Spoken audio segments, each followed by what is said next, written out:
والی کا علاقہ چھدرو ہے، جس سے بہت ساری بنیادی مسائل کا سامنا ہے، اور سب سے بڑا مسئلہ پانی کا ہے۔ یہ واٹر سپلائی تقریباً 1 سال سے بند پڑی ہے۔ ہمارے کچھ ممبران اور واٹر سپلائی ملازمین کی نااہلی کی وجہ سے یہ معاملہ 1 سال سے لٹکا ہوا ہے۔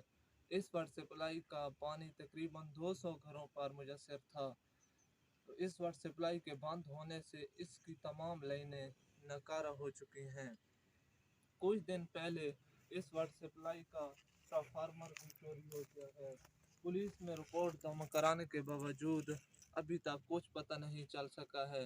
عوام کی وزیر اعلیٰ پنجاب عثمان بزدار سے اپیل ہے کہ اسے جلد از جلد ٹھیک کرایا جائے اور ہماری مشکلات کم کی جائیں۔ کیمرہ مین ندیم اختر کے ساتھ سید اکرم خان نیازی، ENN نیوز، میاں والی۔